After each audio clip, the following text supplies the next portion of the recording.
It is still Good Morning Anambra, the discussion segment where we look at major issues that are happening in society and want to provide solutions to all those things.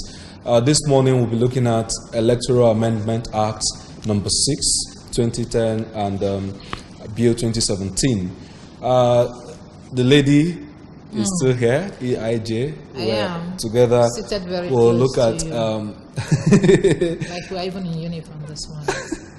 Yes. We'll look at this issue and find out ways to look at the merits, the strengths, and maybe some loopholes in that bill.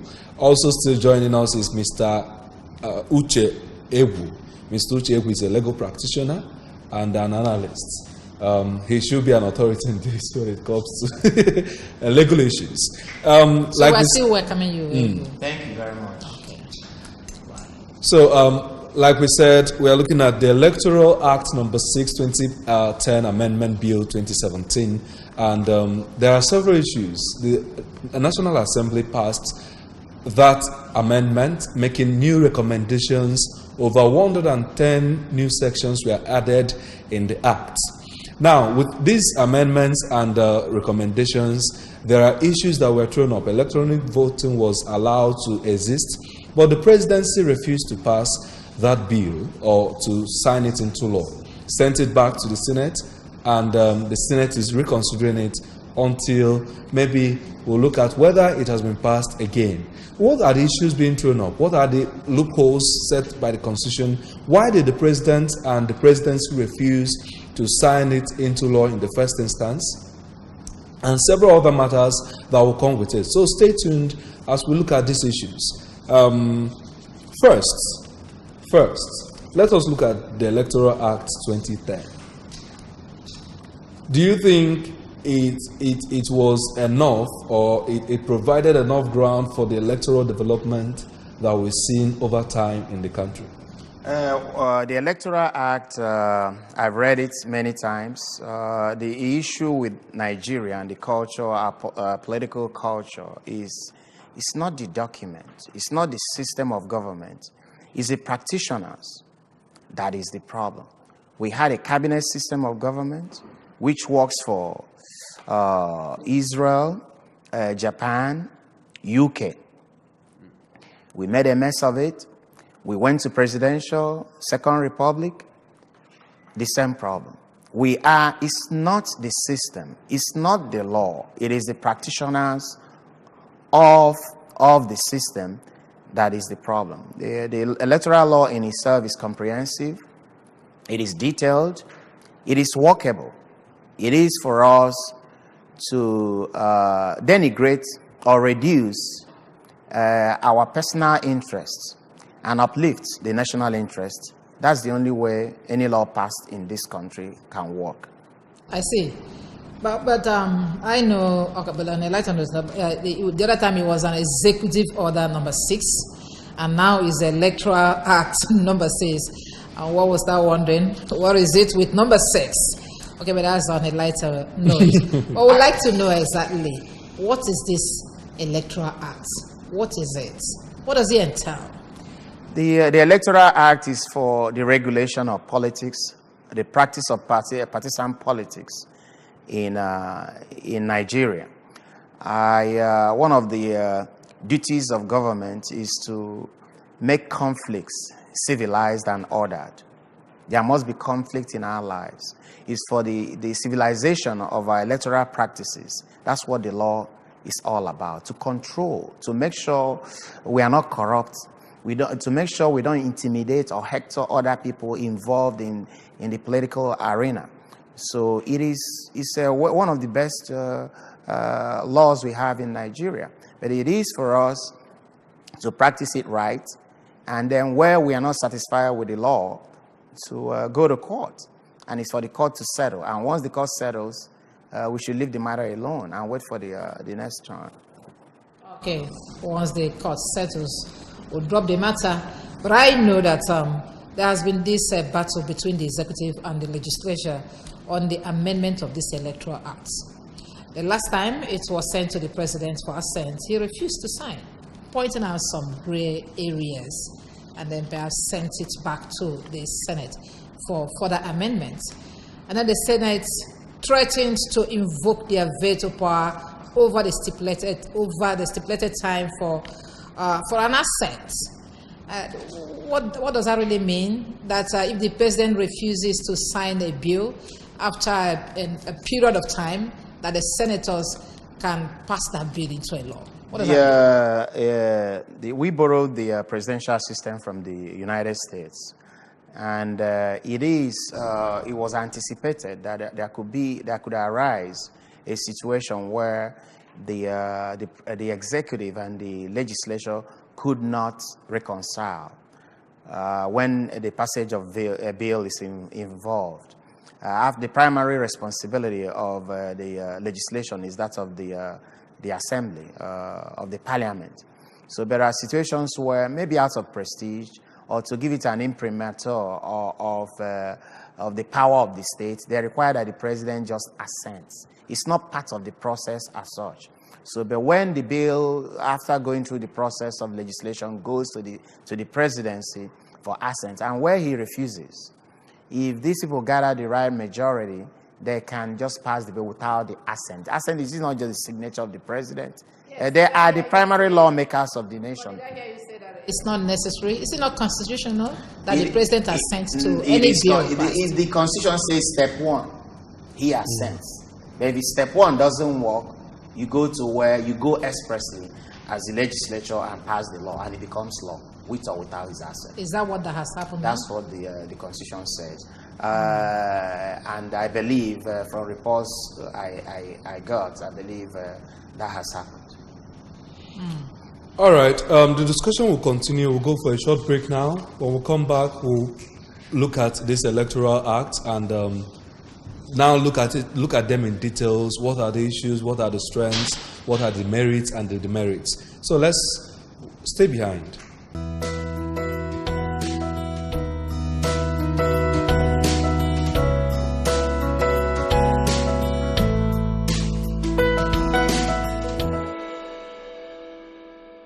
Yes, we already kicked the discussion and we're looking at the Electoral Amendment Bill, Act number 6, 2017. And joining us again in the studio is Mr. Uchegwu. Mr. Uchegwu is a legal practitioner. And also we have a new face who joined us at the break, Mr. George Enekwachi, also a legal practitioner. Enekwachi. Okay. Enekwachi. God bless you. All right. Welcome. Thank you very much. We'll kick it off immediately. Tell us more about what's the Electoral Act. Let's get a broader view. He started with laying that foundation. So tell us more about it so that... Well, the Electoral Act is an act made by the National Assembly to regulate the conduct of elections in Nigeria, whether presidential, National Assembly, governorship, state assemblies. These are the areas, major elections the Electoral Act is intended to cover. So it regulates the nomination of candidates in terms of supervision. It regulates the conduct of each election and the announcement of results. It is the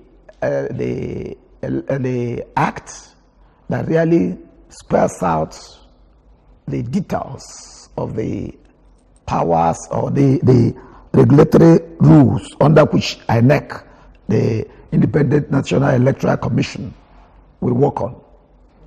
Yes. To conduct elections in Nigeria. Free, fair, and credible. Okay, before you came in, we have asked Evu, this battle between the executive and the legislature on this Electoral Act. We very much know that it has been amended once or twice and sent to the president, and the president refused assent, maybe pointing at some gray areas. Yes. Okay, and now that we are hearing about the passing of the bill, does it mean that the National Assembly has has revoked their powers to pass a bill without the assent of the president?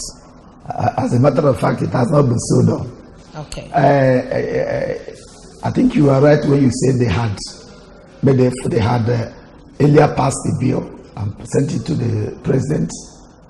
It has been sent 3 times this year alone. It has been sent 3 times, and on each of the occasions, the president had declined assent, meaning that it had to be returned to the National Assembly.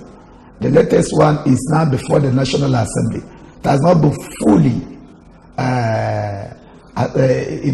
dealt with by the National Assembly, in that they are still talking about it. The Senate has dealt with it. The House of Rep is dealing with it presently, and it is after that that they will now send it back to the president. But if they had so desired, they would have, by reason of invoking their power to override the assent of the president and pass the bill by 2/3 majority of the members of the National Assembly. That would have made the electoral bill an act of the National Assembly. And do you see them doing that now, because we know that maybe they won't be able to get it to that majority? Well, before he came in, I discussed this matter. The National Assembly is the body, the organ, primarily responsible for legislation in the country. Like I told you, the government, maybe the framers of the Constitution, just want to give the imprimatur of the president, like the stamp of the presidency. So for assent is not just signature. If he doesn't agree with things written there, like he said, they can come back. If they have the right majority, 2/3, then they can pass the law. It becomes law, with or without the president's assent. So that's the intent. Okay, but what we want to find out now, considering the carpet crossing defection or whatever they call it that has happened in the National Assemblies recently, do you think it's possible for them to get to 2/3 majorities to do such a thing, assuming the president refuses to assent? I do not see them doing that this time around because of the division in the National Assembly. Now it is the electoral period, and each political party is struggling to get an upper hand. The APC is struggling to ensure that they survive the onslaught that is coming from the PDP and all other smaller parties, and therefore they would not do anything. I do not see them doing anything that would jeopardize their chances of having electoral victory in the 2019 elections. And on the other hand, I do not see the PDP as being easily taken in by the APC to toe their line of moving towards the president's requirement or interest in the electoral bill sent. So I am looking at it, and I'm seeing that, looking at it from the angle that the only compromise they would reach is to remove any of the aspects of the law, the bill, which the other party does not sees as being an impediment to their victory in the coming election. Okay, can we look at the specifics of that Electoral Act? The first one, the amendment bill allows for the use of biometric and electronic voting as INEC might decide. Specifically, we have electronic voting, electronic transmission, accreditation, and storage of data. The amendment bill allows for a national electronic registrar that will contain the names of all the people who registered for the election. Do you think Nigeria is capable or is ready for that advanced storage, transmission, and accreditation? Well, okay, you come in. On what you just said about, remember the not so beautiful things I said about the National Assembly. The National Assembly, they have to understand that they have to accommodate their personal egos and interests with the lofty ideals of society. If you do that, your partisan gain or private gain should not interfere with the progress of the country. Talking about if what is contained here is for the benefits of society, benefit of this generation and future generation. If you are a noble person, they are called honorable members. I'm dubious of that name given to them. They have to know that the national interest should take prominence over every other thing. The electronic thing is I think we are not right for those things. So many times you use your POS, go to ATM, they tell you network problem. And then you may have a genuine network problem, but a bad person, and politicians are not known to be made up of priests.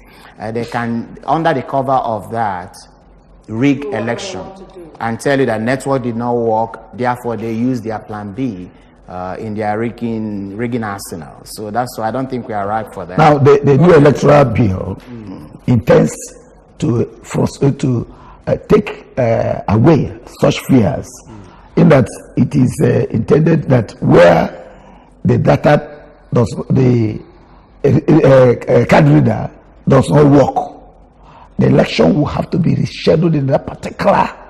I'm not resorting to. Yes, not to manual register. Not resorting to manual voting. Okay. It will have to be rescheduled to the very next day, wherein you are not going to get a new card reader that will be used for purposes of voting there, and the accreditation will have to be done electronically, so that this issue of one person sitting at a place manipulating the alleged accreditation, because you may find that 400 persons are in the electoral register, one man sits down there hiding himself somewhere, realize that 390 people were accredited, and then tick the papers, tick them, and eventually write the results, crediting it to a particular political party that it has won. Well, if you have this electoral electronic system, we'll check it. Now it will now be, once we accredit an individual, it will report. At the end of it, the total number of people accredited will be reported.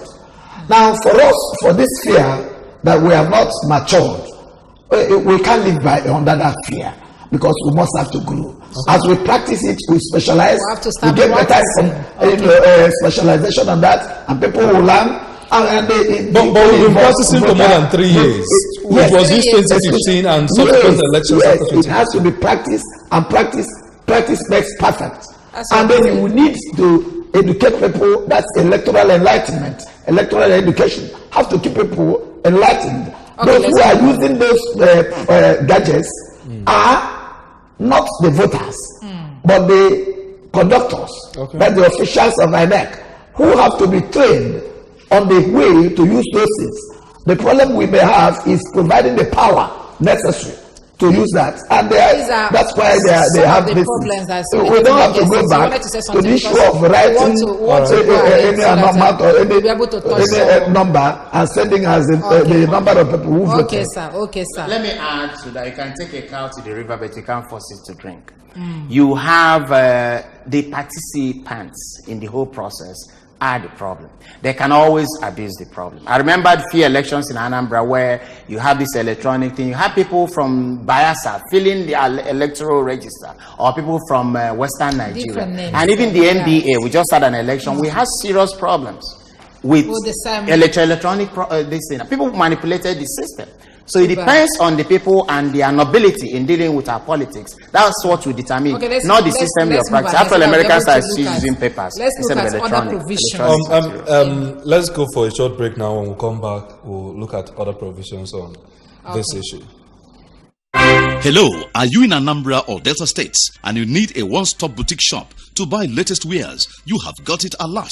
It's called Cash and Take Collection. At Cash and Take Collection, we have both designers and plain pocket shirts from UK, Italy, Turkey, plus designer suits for your corporate and casual needs. Check out our ties of all types, bow and normal ties of all colors and sizes. Wow, you will enjoy the smartest of latest shoes, watches, eyeglasses, belts, boxers, and other innerwears. Look at our polos, finest t-shirts. Cash and Take Collection has a full house for ladies of elegance. Watch out our casual wears for women, ceremonial and corporate cum office wears. Children are not left out. That's why we have wears made to suit your child. Shoes, polos, suits, and what have you. Latest in fashion, stocks unbeatable, aimed at giving you and your family members that appearance that command respect at every occasion. And now available at Cash and Take Collection, direct opposite Con Oil Filling Station, Orca Road, Onitsha. We are a division of Party Bigs Fashion. Call us for your fashion needs today on 070-6911-4270. Again, 070-6911-4270. Cash and take collection. You can't beat the latest in fashion. Good morning, Anambra. Otuto mano, ndi Anambra. It's Good Morning, Anambra, our breakfast TV show on ABS TV, channel 24. My name is Iberi Ugunna. To light up your morning with I am Nonye Nwokoye. Theophilus Oko. Chidinma Oranwa. Ijama Uche. Every morning, weekdays, 7 a.m. to 10 a.m. From newspaper review To interactive segments with viewer participation. news from our studio. Sports. The entertainment. Join us. Tune in weekdays, 7 a.m. Good morning, Anambra, your breakfast TV show every weekday from 7 a.m. to 10 a.m. Yes, this discussion is still hot on the Electoral Act number 6, 2010 Amendment Bill 2017. And we have Mr. George Enekwechi, a legal practitioner who joined us, and also another legal practitioner, Mr. Uchegbu, also in the studio. You wanted to ask a question before we I said let's look at other provisions, and this time around, let's see how it gets to the political parties. Like what we have in number 12 of the Electoral Act. It says no political party can impose qualification or disqualification criteria on any Nigerian, blah, blah, blah, so many other things. And then we want to ask, has this solved the issue of ongoing certificate scandals? So many waters now. Qualification is qualification. The Nigerian Constitution has made a very sumptuous provision concerning qualification for electoral, for contesting in the elections in Nigeria.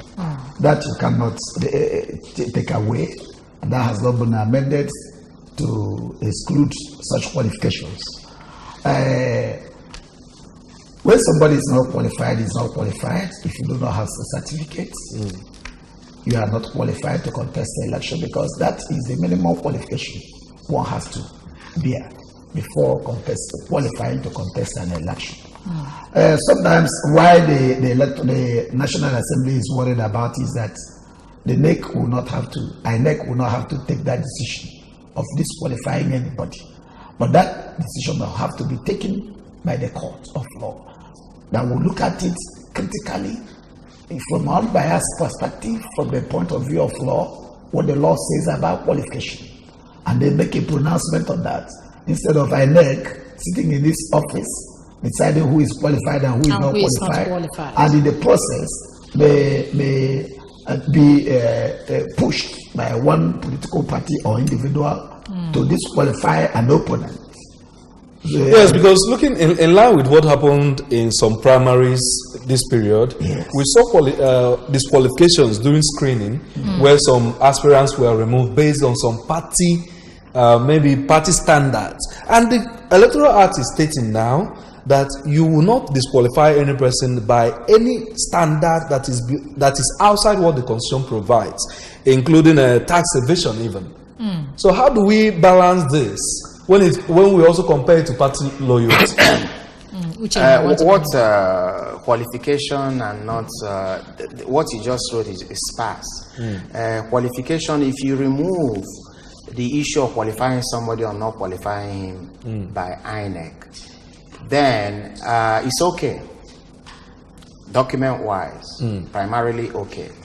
But if the National Assembly wants to just keep what is in the Constitution as the only qualifying measure, yardstick, then we leave it at that. But when the parties start disqualifying people, they should even look into the issue. You're talking about INEC now. Parties, due to partisan interest or personal interest, do disqualify people based on their whims and caprices. This is not the person who wants so to. So if they want to regulate INEC, the proper people to even regulate more will be the political parties, because last minute they disqualify you based on maybe you're too fat. Let's move ahead now. That's another provision in number 15 of the amended Electoral Act that says that the prices at which nomination forms are to be purchased will be determined by this Electoral Act. And then some of us are asking, will this go down well with the party managers that might want to make quick monies from the candidates that has expressed interest? Well, you see, part of the problem we have with that is that it still stands at the proposal stage. It has not been passed into law. So it has not become a law in Nigeria in terms of elections. As far as 2019 election is concerned, that aspect has not been passed into law. But be that as it may, if the intent was to curtail the extent of money that will be required by an individual to be qualified or to pay to a particular political party for a particular post. And you see that in Nigeria, what is happening today is that the parties are incrementally fixing prices yes. in such a way that a commoner may not be able to. Is it just a commoner? The president, his form was. Now I don't want to talk about the president because I do not believe that. That's the truth. Whatever thing that they purported to me, whatever they purported the president did, or the inability of the president to purchase the form, is their own business. I do not believe that. You do not believe And the benchmark seems even to be still high. On the comical note, I think he's married to some lady who, one way or another, lost how many billion to somebody. Anyway, see what he said. And the wife cannot loan him some money. Okay, the Electoral Act we are talking about. What was the last thing? About the form. Okay, the purchase of forms. I discussed it one time in this radio station about purchase of forms. There's a reason for the high price. It's a situation that is very difficult. It's catch-22, or you're damned if you do, you're damned if you don't. If you make the form very easy to purchase, then you have about 2 million candidates showing up. So you have to use money to regulate. But now that the bill is stating how much one needs to pay, and it doesn't. My question is, will it go down with political party he said, managers? it's still in the proposal stage, but it cannot be too low that everybody will just come in. But he actually have to use money and that. Let me just say this. Let me just say this. Using money to scare away qualified persons, competent persons to contest an election, that's what we're having. Is depriving the society of the privilege or having the services of those persons. And even because it is campaign funding now, actually. Possession of money does not translate to knowledge, to wisdom, to ability, to perform, the capability of an individual. So when you say, unless you have this amount, billions, to pay, you will not be qualified to contest. You are saying that money can be weighted with capacity or the ability of an individual. Okay, if we continue this discussion, we're not going to leave here. Just briefly. Briefly. I'm not equating money. You have to have a situation that is manageable. Okay. You cannot have the whole Nigeria representing themselves at the National Assembly, for example. You have to have limited number of people. If you have 2 million people, how is the party going to conduct the primaries or the caucuses? Or let me tell you again, if you have money, if you don't have money, you have principles, you have people to support you. There's crowdfunding. There's crowdfunding modern times. All right. People can give you money, 100 and you get around. In Nigeria. I will ask my little friend how much he has contributed to sponsor a particular individual to contest an election. In view of the poverty of such candidates or aspirants in his own community. We'll go now. You know, one thing with this kind of discussion is that it never ends. Views will continue to come, and that's how we call it a day today. Mr. George Enekwechi, for joining us this morning, a legal practitioner, airing your views and broadening the horizon of points here. Thank you for joining us. Thank you very much. We are blessed. And also Mr. Uche Ebu. Mr. Uche Ebu has been with us since 7:30 looking at the papers, and now he also aired his views on this electoral matter. Thank you for joining us. Thank you very much. Next time, give us more time. You know you have 2 lawyers. I think we are very, very good with time today.